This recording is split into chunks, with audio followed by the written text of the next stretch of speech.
speak on my phone to make sure we're live with El Jefe, Jeff Styles. And yes,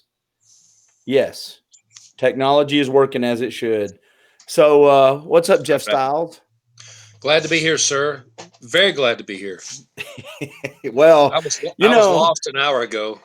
I was going to say, let's just start this off the right way. We had set this up a couple of days ago, and I thought I sent you a very clever, like I read the text like I was pinning it, like in the Civil War time to my beloved back home. Which would be the correct way to pin it to me. Yes. Considering the way I think and my brain works, I only go across 111 up here on the mountain.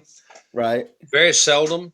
And I am so far 100%. Whenever I go over on Flat Top Mountain, I get lost. And I don't mean a little bit. I mean a lot. Brayton Mountain. There's a country song. There is a country song. Don't get lost on Brayton Mountain. Yeah. I just know this. I got a phone call from you a few minutes after 5. And you said, I'm almost home, but it was one of those panic calls because you thought you were late to the time. And then I thought, well, man, I just sent him this really cool text message that confused everything all to hell. Because I knew I was supposed to be here, but I was somewhere in Connecticut and I was in the Jurassic period, as far as I could tell. Go back and listen to the country song. Don't get lost on Brayton Mountain. I'm serious. I swear to God, I'm gonna start on Brayton Mountain because they'll kill you if you're lost. I'm gonna start recording every conversation I have with you just so I can play. That's a podcast. Conversations with Jeff. And they're my neighbors. Love them. All right, let's do this. Let's get this out of the way. Jeff Styles is on Nooga Radio every single morning. And what are the hours now? Because I know they went up. They go, what time? What are you on from now? I am on from 7 to 10 live. And for some reason, they play a pre-recorded hour live from 6 to 7. I don't know why. Nobody ever asked me anything. My opinion. They can't get enough of Jeff. They can't get enough of you, man. And you know what? I've heard those words so seldom live in my life. Thank you. Yes. Thank you for saying that. Yes. You also have a couple of podcasts, and I know I'm just going to mention them now, but we'll talk more about them in depth as we go. You've got, of course, your podcast, and it's Jeff Styles America, or is it Fred the Podcast? And then you have Rockology. Which one is it? All right. They're both found at fredpodcast.com. I mean, it was Fred the Show for a long time for no reason because we couldn't come up with a good name. Free radio every day, fredpodcast.com.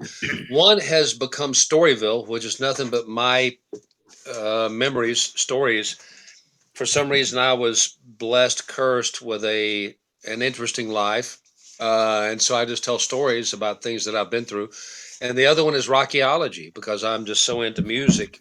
And me and my friends from way back go way back into music. And so we do one a week, Storyville and Rockyology. Go to fredpodcast.com, check them out. And sometimes they're good.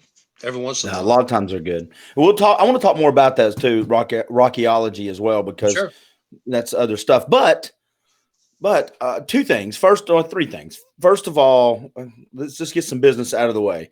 Okay. Is there a product that you need to show on screen now for product placement purposes? This shirt, do you see it? Yeah, see the top of it. What is that? Okay. Frank Zappa. Yeah. Frank Zappa, okay. Frank Zappa. See, if I tuck it in, it looks like Charles Manson. But it's Frank Zappa, so that's the one for Rockyology. There we go. Because he was a genius. People think he was just all about funny music and goofy stuff, but he was really a genius. So go to Rockyology. I've done 8 so far. 8. And you'll get deeper meanings into really cool music. That's it. That's all I got. Okay. I didn't know if you had pancake mix. Unless you here. You know what? I love goodies. Goodies powders.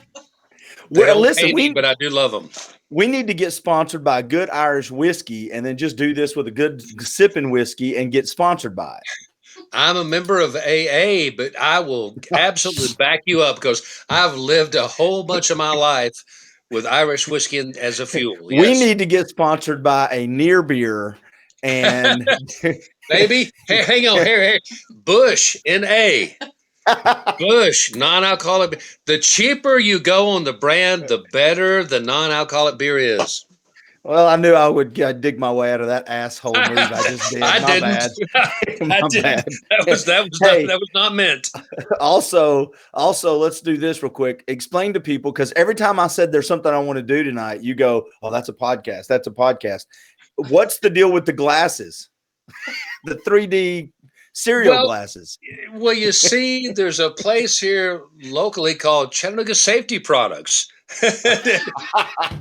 I'm a big fan of really, I'm a cheapskate. And the one thing I will not chintz on is sunglasses. Yeah. And these are actually very good UV glasses. They're safety glasses. I got it at Chattanooga Safety Products. I would have paid probably $180 for these back in the day when I was hang gliding, and I still kayak a lot, and I got these for $8.95 at Chattanooga Safety Products. That's not a lie, and it's just the way things sort of just move in the world of American materials. And guy, his name is Dax, and he is a heck of a guy. And I got some decent boots from him. But these things I could not believe. I said, "Are these UV?" And he said, "Yeah, $8.95, and I can see through the glare. I can wear them at night. I can wear them now, and I forget they're on. You want me to take them off?"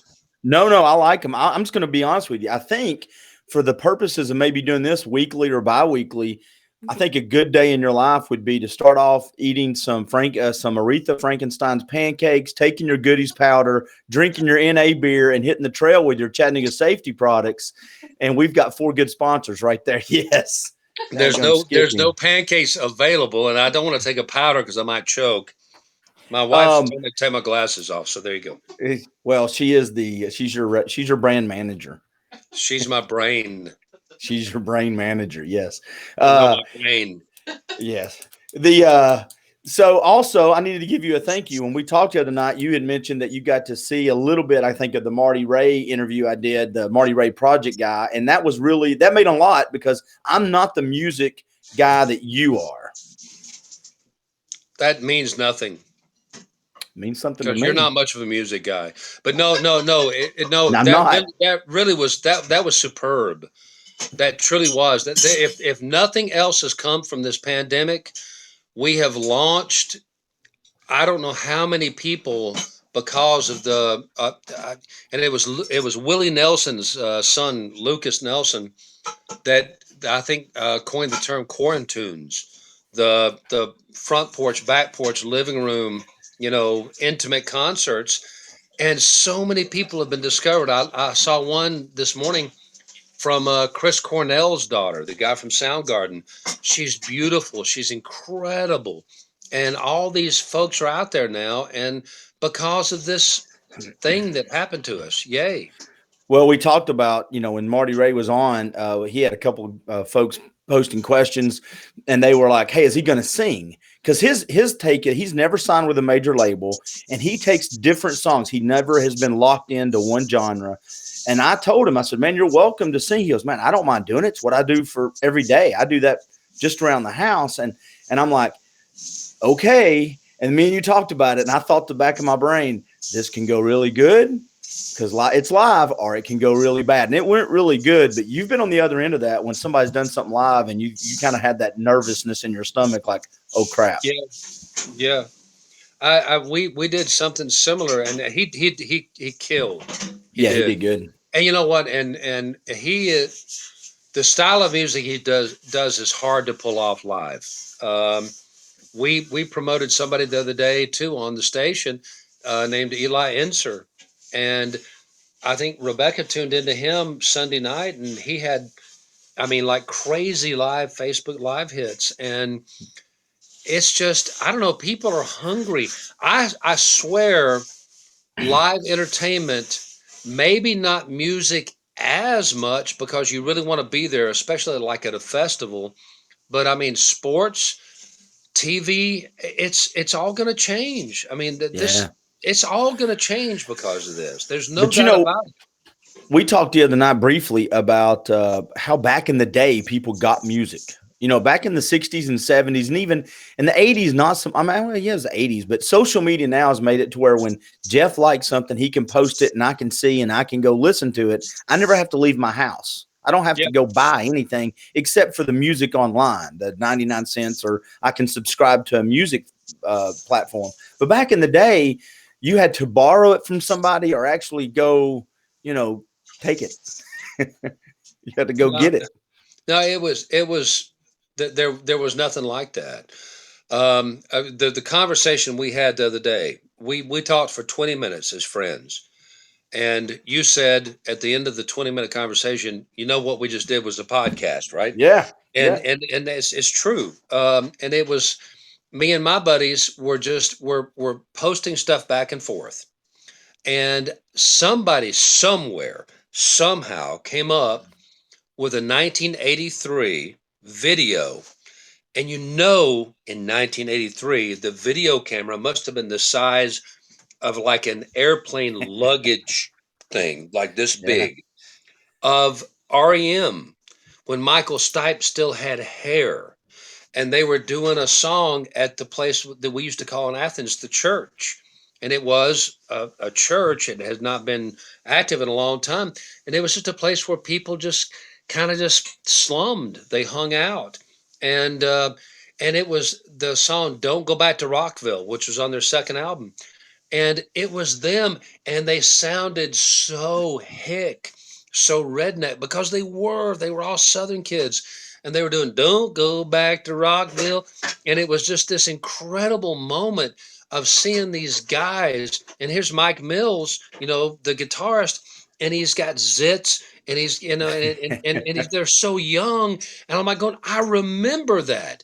Who filmed that? Who got that videotape? And I send it back to my buddies. They're going, my God, I remember that. And we're like going, how did that happen? And then it got to, how did we discover kids 17, 18, 20 years old in little bitty towns like Mayberry? How did we find Patti Smith? How did we find Lou Reed? How did we find Ian Hunter? How did we find Frank Zappa? Seriously, no Yeah. radio stations were playing them. And how did we discover these guys? How did we get into this music that meant so much to us, that just, built our lives? Well, And, it yeah, became part of your memories. It became part of your stories. It became part of it was the us, tapestry. Yeah. it became Yeah. us. It built us. And it was an interesting road to go down. And we actually texted back and forth for days. And it really came down to shoplifting as much as anything. Because, back then it was just albums. There were 8 tracks, Well, but there goes our albums. endorsements. Yeah, yeah, I'm sorry. Here, No. hang on. Let me just reach back. There were albums behind me. Let me Okay. grab one. All right, look, I grabbed one. This is Yep. Chuck Leavell. You know who Chuck Leavell is? Nope. He is the keyboardist for the Allman Brothers and the Rolling Stones. He had his own band. I just grabbed this completely randomly. He had his own band called Sea Level. Get it? Right. Chuck Leavell, Sea Level. And he is considered to be one of the greatest keyboardists of all time. All time. Rolling Stones, Allman Brothers. Sea Level was his band. Um, why would you buy this album? Why would you pick up this album known as Sea Level? Because it looked good. Let me hold it up. We talked about that. The Yes. album covers and the artwork. It's all we're like one of the main things we talked about. The Kiss albums would get everybody. That was your eye as a young kid went straight to the, oh, look at that. That looks like something my parents won't like. Yeah, that's there. There's a huge part of that. It really was. There was a tremendous part of the cover art meant everything. If it looked like, something that one of the novels, the Conan the Barbarian novels, Yeah. Frank Frazetta, was on there, which was Nazareth or something like that. you would go, oh, I'll like this. Roger Dean, the guy that did the artwork for Yes, it was very fantastic, very fantastical, like sword and sorcery, fantasy stuff. And so you would get it. And yeah, there was a little bit of shoplifting. And we won't get into the art of shoplifting 20 albums at a time, but I mean it did happen. But that was it. That was it. Artwork led to listening, listening led to love. Well, And yeah, and, and we and that talked about that. yeah, When Jeff Styles, if we were in the field, I mean, if we're at a house, and I'm actually trying to open something up because I'm going to show you something. So if we were at Jeff's house and he's playing something and we wanted it, that's you went and got it. Or that spread by word of mouth. That's how it yes. spread. Yes. And so you're showing stuff. We talked about it. Albums are coming back. So this is my daughter's. You remember that one? I can't see it Oh, from you where can't I see. I'm sit. sorry. No, it's the CCR Creedence Clearwater Revival, Willie and the Poor Boys. But this is my I daughter's albums. She's I all loving right, this old 70s. I see it up here. I understand. Okay. I know that. I Yeah. know, and yes, exactly. If it was just I mean, you know who stole the Beatles' White Album? Nobody. Because there was nothing on there. You only had to go with the Beatles' reputation on that one. But yeah, I mean, the CCR. I mean, Cosmos Factory. Oh yeah. That had. Watch this. I'm gonna just. We've got that one. She's got I'm that gonna, one right here.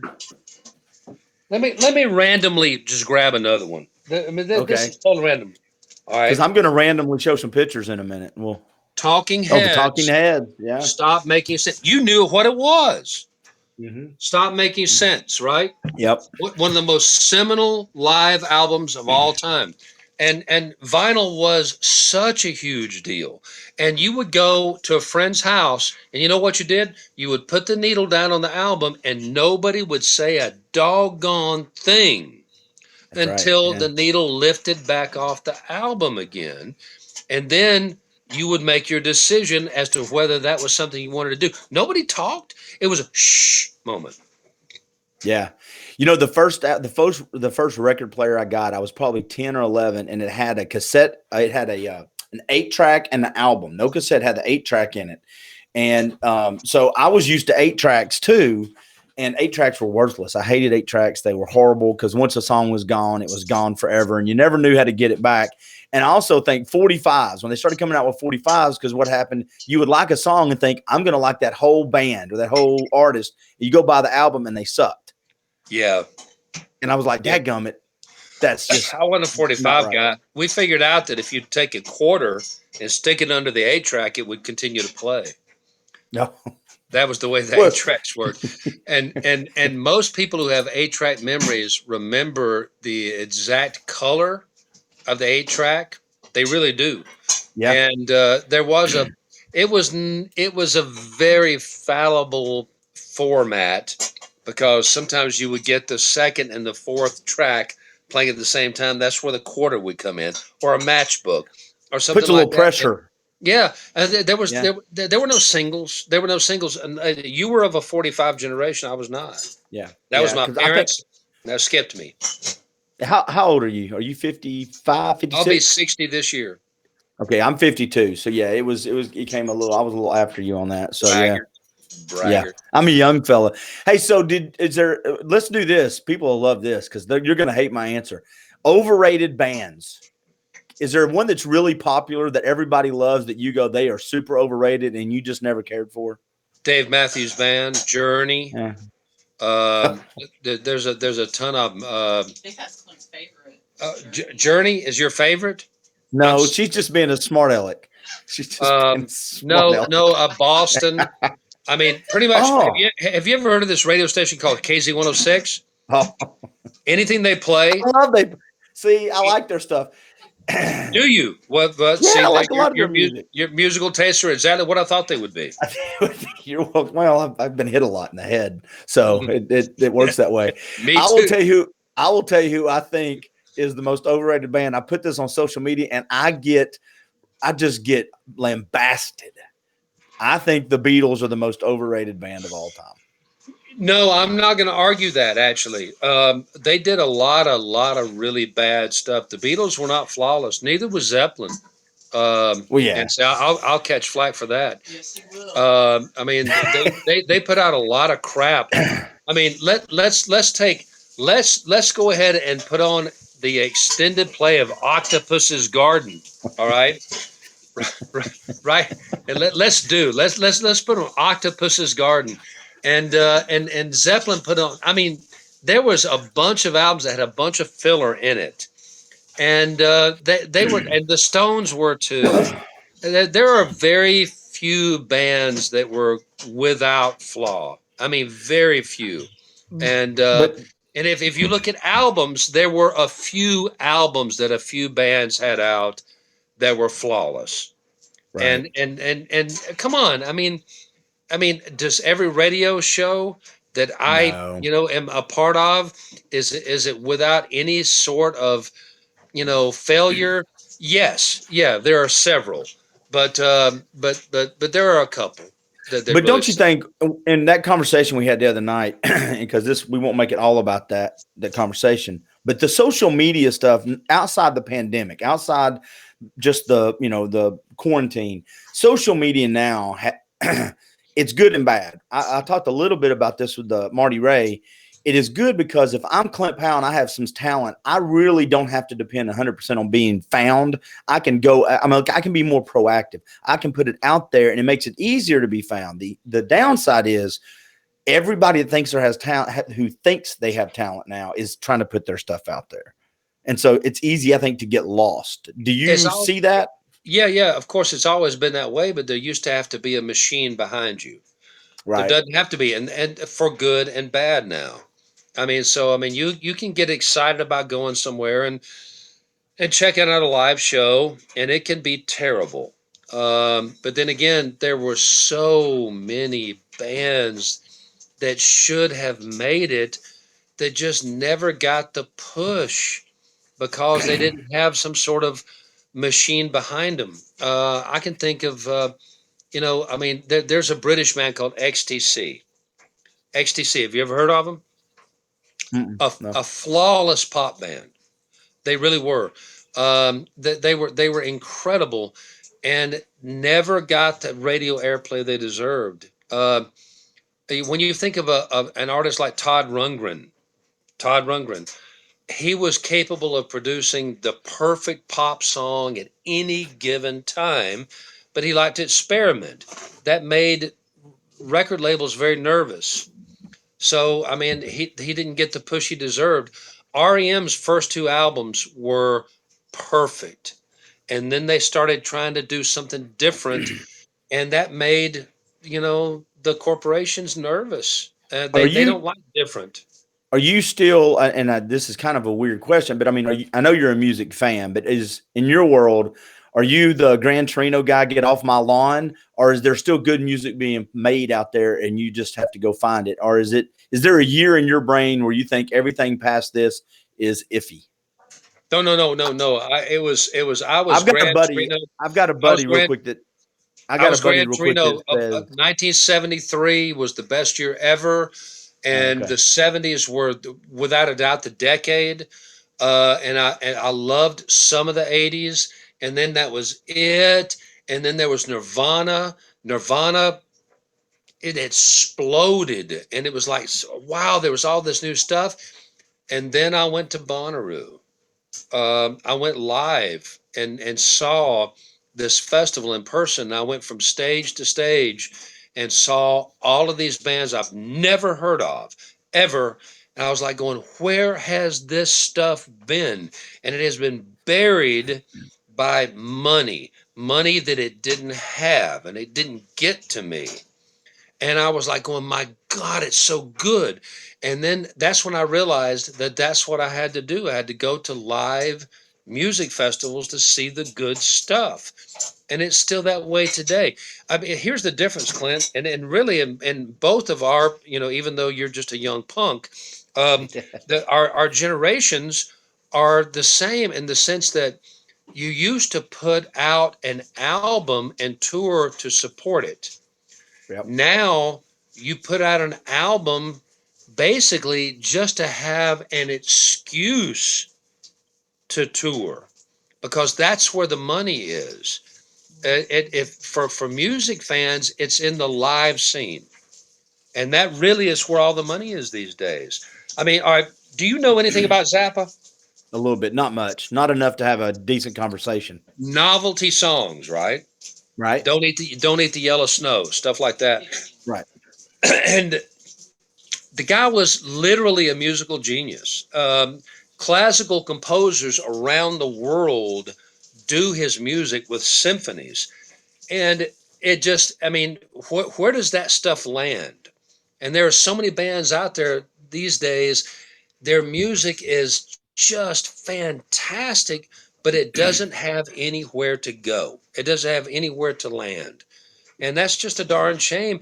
And I think the young kids, because of social media, because of the internet, God bless them. You know, this is not my form or format, but I mean, they figured out ways to share it, and it blossoms. So Yeah. yay for it. Well, and it also, allows people like Rebecca, who's your brain, to actually use it sometimes to probably introduce you to some music every now and then. Without a doubt. Yeah. She Rebecca may be one of the, I may know 3 girls in the whole world that like Zappa. She's one of them, and so she brings stuff to me all the time, and The it is. last concert I went to was JJ Gray and Mofro that came to Chattanooga years ago. I love them. See that? They See what are, I'm doing? yeah, And absolutely. and he would not exist today if it wasn't for people swapping his music around. And if you've never seen him live, he is one of the most electric performers God. ever. He is on fire. He gets so excited he just can't even stand himself. He dances across the stage, and he's Mick Jagger meets, I don't know, 20 other people, and no radio station knows what to do with him. Well, and he brought a small horn section, which Yeah. used to Chicago used to do that, and I just, it kind of reminiscent to me growing up. When I grew up, my mom and dad had the big album, the record player in the living room, and they were playing all these albums. And when I heard his music, it was a combination of rhythm and blues and jazz and just this. I just loved it, and he was the last one I went to, and now I'm cranky and don't like crowds. So It's the way it should be. 1967. There's a year for you. All right. Surrealistic Pillow by Jefferson Airplane. Um, it was Sergeant Pepper's, right? And there was another couple of the Doors' first album came out. You know which one won the Grammy for best album of the year that year? mm-mm. Blood, Sweat, and Tears' first album. The Really, Horns. The Horns. yeah. It reintroduced horns to music.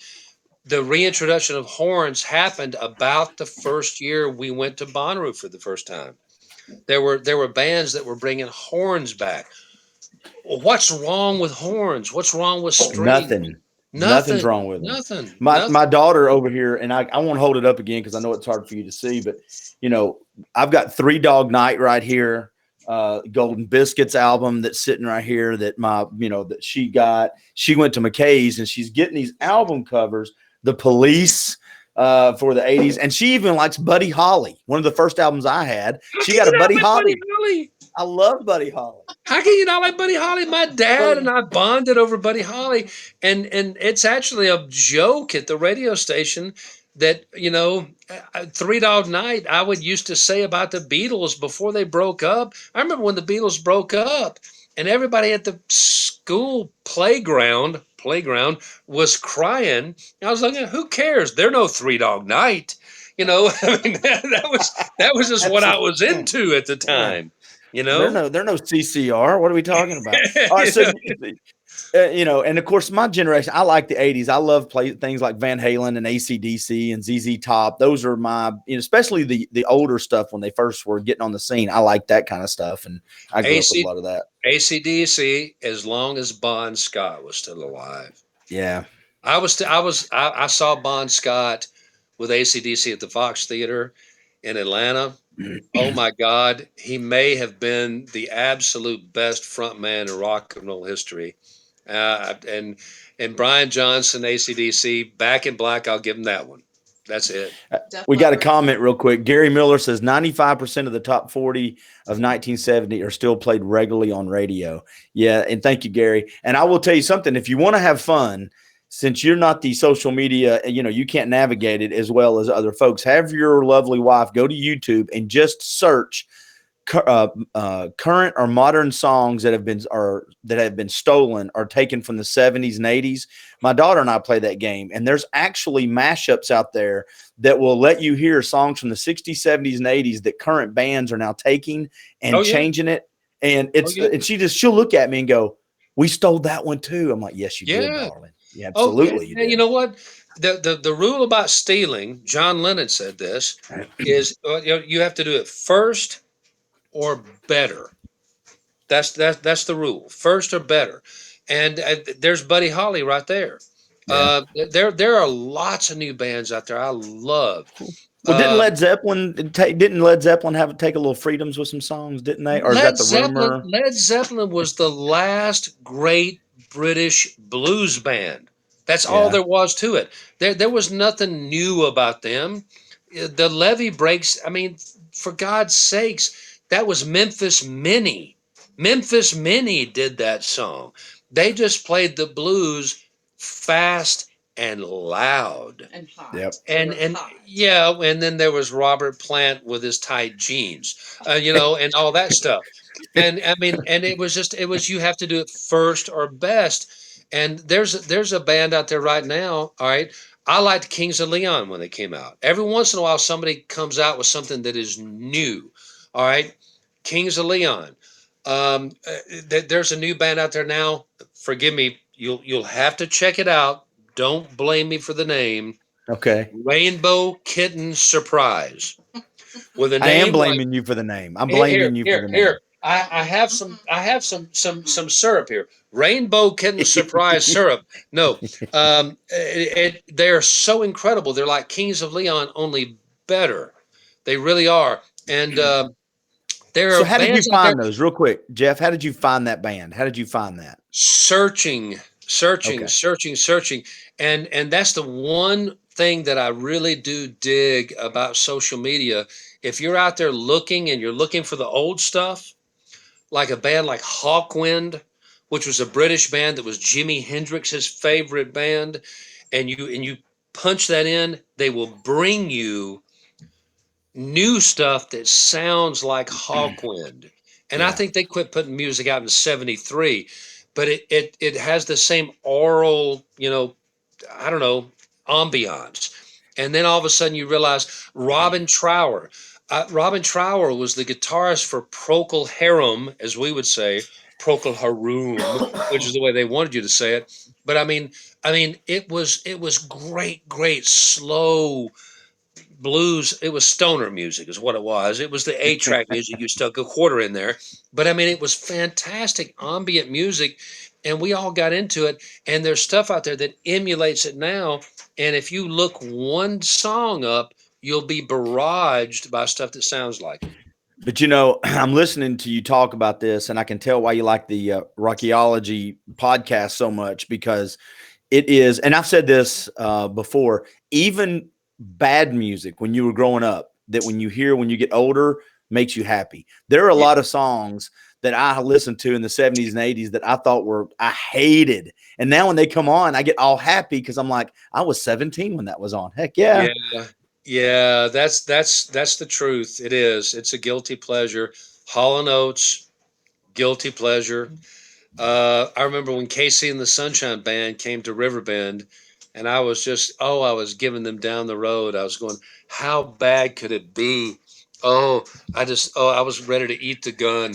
My town summer festival was bringing Casey and the Sunshine Band, and I got down there and danced my ass off. Absolutely. Oh, my Lord. It was so much fun. And so, yeah, there's a lot of that out there. Earth, Wind, and Fire. Oh, I like Earth. Oh, okay. So Earth, Wind, and Fire are some of me and Katie's favorites, simply because we'll go to YouTube and look them up, and their psychedelic videos are they're awesome to watch. And then the Aha, Take On Me, whatever that song, that to me is one of the worst songs of all time. And now when it comes on, I'm like, Take on, and I'm singing it, and I'm like, I Don't hate do this that. song. Don't do that. Now, I will tell you this. You know this, right? Earth, Wind, and What? Fire actually wanted me to be part of the band. There were the four elements, of course: earth, wind, and fire. They wanted me to be water, and they wanted me to be white water. And Uh-huh. I was still in high school, and I was making good grades. I said, "Guys, just let me graduate." I was going to Yeah. graduate with honors, and I said, "Just wait until you go on tour." And they wouldn't do it. So they could have been something. 35, yeah, 35 minutes and 35 seconds into this podcast, and everybody knows you're full of shit now. That's great. Thank you. That's awesome. It took that long for you to actually do that. Hey, here's what we're going to do, man, because I want to make sure people go check out your podcast. But I also want to play a little game with you that you were very nervous about. I am. Yeah, but you were when we came I on. was. I'm going to show you a picture, and all I want is a 30-second, what is that picture of story. I don't know if I can see the picture. I don't know if I can see Yeah, the you picture. can. Okay, Yeah, do you it. can. Do it. We'll try the first one. And I know what this one was because I worked with you at the time. But here we go. Tell me if you can see Okay. the picture. It'll be everybody will be able to sit with us. Okay. Here we go. Bam. That is me standing in front of a Mayan ruin down in Belize when I was down there with my beautiful, lovely wife, Rebecca. And Belize is an incredible place, one of the last places in the Caribbean that is still unspoiled. There we go. I had to move it around a couple times to find the best way. But anyway, all right. So there's that one. Good job. You did really good. All right. Let me hide it and let me go to the next one. Hold Thanks on. for ruining it. Why did I ruin it?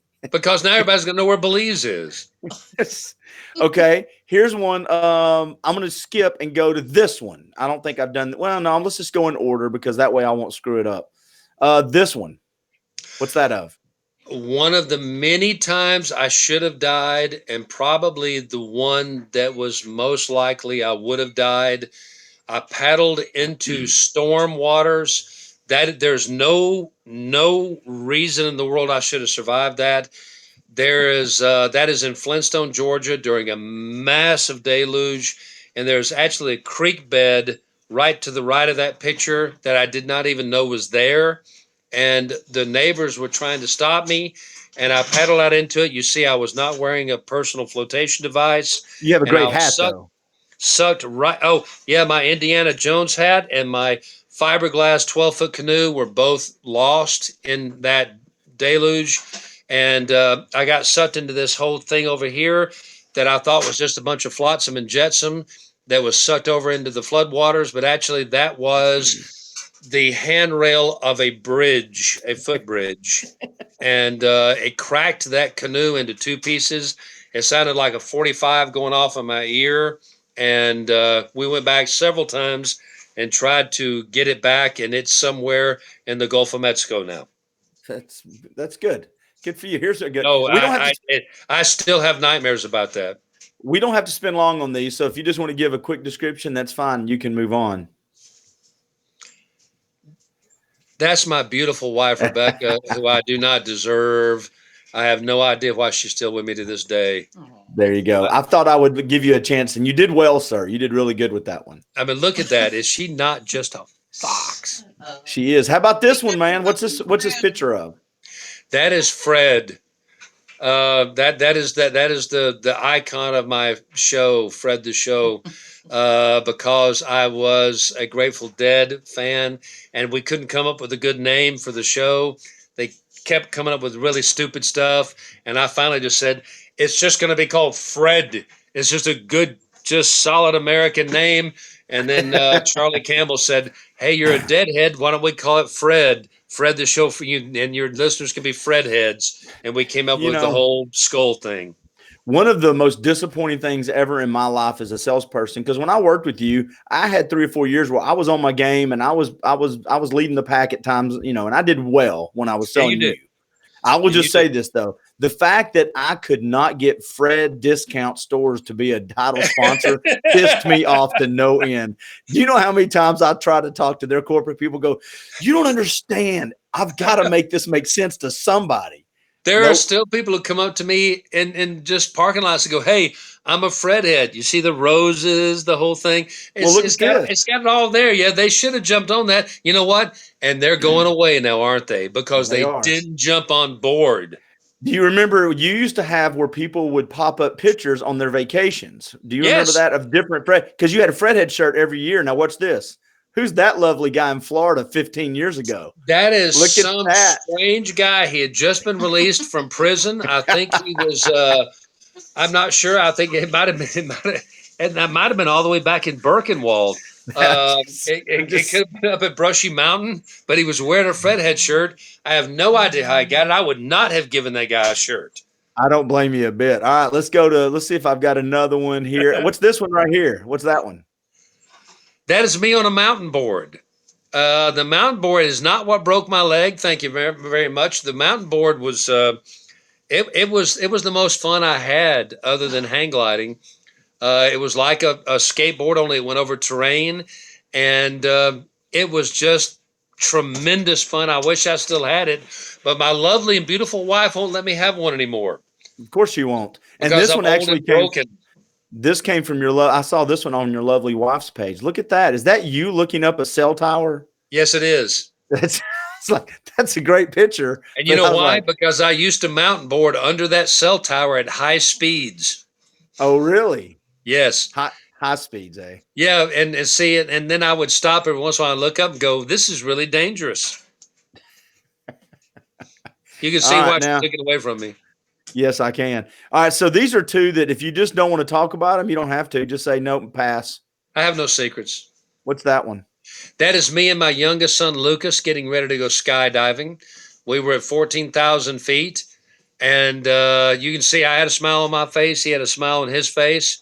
His smile never wavered. He went out, it stayed there the whole time. I think my smile might have flickered a bit. There's a there's a little bit of something about going out at 14,000 feet that makes you rethink everything. He was completely confident, even though I'd been hang gliding for years. Hang gliding is flying, skydiving is falling. Let's just get that right. All right. Yes.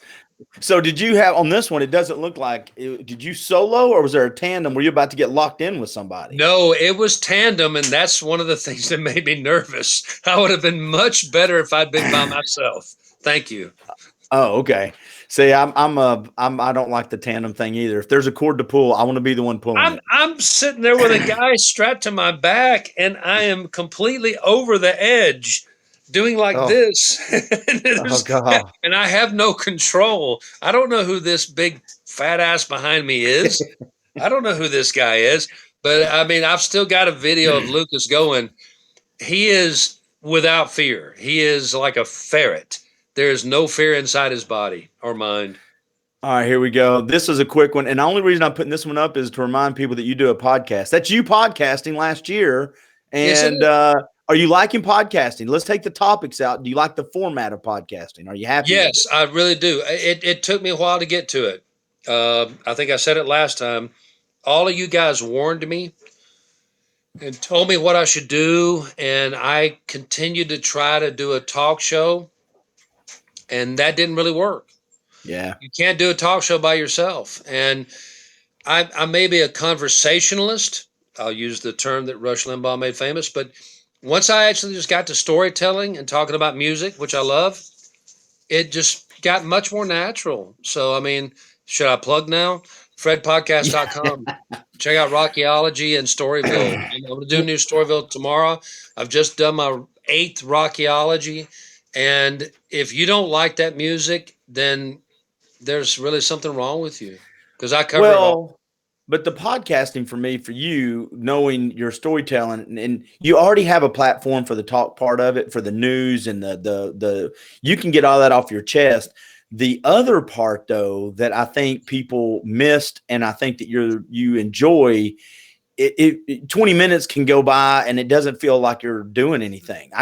You can tell a story and you look up and 20 minutes is gone. That's not really work. That's fun. And if you can do it and people enjoy it, that's the magic ticket. It is fun. And tomorrow when we do the new one, which is going to be Storyville, it's going to be things that my friends did that were really stupid. And one of our mutual friends is going to make a couple of appearances in that one. Bowling himself down the aisle at Talladega Speedway, throwing moonshine into a fire will be one. And as a matter of Oh, fact, what I just did just moments ago is I came in here with some sushi and overdid the wasabi. And there's another mutual friend we had. They brought, this was when sushi was still new. They brought the wasabi out in like a little floret pattern. It looked like a little flower. He thought it was a mint and threw it in his mouth. That was special. that was special. Okay, so I did go ahead. I did something that, and I've got one more picture, and because the only reason I brought it up is it's a friend of ours, and she's no longer with us. But you have great hair in this picture. And I may bring it up, and I may not. But you talk about stories, and I think, and I said this to you last time. I've said it to you a bunch. I think radio, and I came into it in the mid '90s, and I've been in and out of it. And the last time I was in the radio business actually at all was in 2012, 2011. But I think radio has some of the best characters and stories on and off the air ever. The stories that I have, and I was only there for, if you added it together, like 9 years, but the stories I have, that's a podcast. Radio stories, that's a separate podcast. That's because we did so much. We did so much. One quick one. I got to share this with you because we're acting like nobody's listening, right? That's what we're doing right now. Are there people listening? All right. Yeah, there'll be a few. So we have a mutual friend, of course, the Danimal, right? You remember Dan Mininger, right? Yeah, of course I do. Well, we did these practical jokes all the time to each other. Well, he had gotten me, and that was my turn to get him. So I took, and you're hitting sales goal when you can take this much time to do a practical joke. I took a picture off the internet of two gentlemen enjoying themselves in some extracurricular activities that were outside the norms, shall we say. And I took it and I took his face out of one of his pictures and I put his face on one of those people. And I Xeroxed 50 copies and I taped them up around the building the morning I came in. On this one. Yeah, I taped them up around the building. And all I remember is when Dan came in, he had like 10 in his hand and just threw them at me. He goes, "Really?" And then Dan Brown, "Clint Powell, would you come to my office, please?" Clint Powell to my office. And to this day, it sounded like this. Clint Powell, would you please come to the office, sir? Yes, Clint Powell to the office. Yes. Yeah. But I got the thumbs up from Gary Haskew and like people like Scott, and they were looking at me like, "Dude, that was one of the best things we've ever seen." Because Dan, everywhere he went, he would run into one. It was in the broom closet. They were finding it like 2 weeks later. Oh, it made me so happy. And that's one of 1,000 stories. I haven't seen it. Yeah, it was one of 1,000 stories. I also took flaming hot sauce and put it on a gentleman's chapstick. And during the course of a meeting, he started burning really bad and had to leave the meeting and didn't realize what it was from. And he came back in and he goes, "Oh my goodness, I don't know what happened, but thank y'all for your patience." And he reached in his pocket and took his chapstick out and he applied it. And Dan looked over at me like, "This is going to get fun real quick." I just want to show this again. This is my county fair blue ribbon for raising a hog. So my friends over at Braden Mountain will no longer hate me, thinking that I'm some city guy. I am one of your people, Braden Mountain people. Remember the beginning of the show? Just want to make sure they remember that. You are trying. I see what you're saying. I get what you're saying. You're trying to know I'm a country boy too. Leave me alone. If you see me out there with my dogs and my Mazda, just because I'm driving a Mazda, don't hate me. So, all right, let's do this, man, because I want you to talk about your podcast as we wrap it up. But I want to encourage you to do a show on radio stories because they were some of the best stories ever as far as arguments and practical jokes, and I think it was fun stuff, man. I can do it. I think you have access. I think you have some of the best stories. No, well, no, I think we ought to do one though. I think you ought to get some guests and sit around a table or get them on a live thing like this. No, then they'll deny them. Then they'll deny them and they'll lie. Radio people are liars. Well, then just tell the truth. All right. Well, thank you for letting me. Thank you for letting me share my 2 awkward, weird stories. I appreciate that. No, thank you so much, man. I enjoy this. I'm sitting in my house. I'm doing nothing else. I'm hanging out with my beautiful wife. You saw her picture. I did. Yes. I I did did see the well. picture. I You did did. good. Tell everybody about your podcast one more time. And you're also on Nooga Radio. Nooga Radio from 7 to 10 a.m. live. The 6 to 7 a.m. is repeated for some reason. But check it out at 92.7 FM and at noogaradio.com. And then the podcasts, which are a lot of fun, are at fredpodcast.com. One is an hour-long music thing called Rockyology. See what I did there? Archaeology, Rockyology. And the other one is just called Storyville, and it's just a bunch of stories. And I'm going to make fun of people tomorrow. And what's the next Rockyology? What's the topic going? What's it going to be over? Do you know yet? It really just goes from one thing to another. I mean, I really Okay. just try to cover as much ground as I can musically. I think the most recent one, the one that's on now, I start with a bluegrass Bruce Springsteen cover, and I end with a bunch of Beatles outtakes. And in the middle, there's just craziness. And in the stories, they're shorter, and they are just stories from my life as an essential rule. And I have been blessed / cursed with an interesting life, and I have no problem coming up with stories. I promise you. And Well, good. since Yep. you've suggested it, I'll use some radio ones. Oh God, yeah, please do. And everybody go check out his podcast. And I'm giving a public invite right now. I talked to your lovely wife the other day, and we're going to do a podcast about crazy things that have happened to us in the sales world in unique ways we've either been, told no, or because there's a lot of good stories in the sales world too. She's not in here. Talk to me later. I'll talk to you. Bye, Jeff Styles. I'll see you, buddy. See y'all. Thank you very much, man.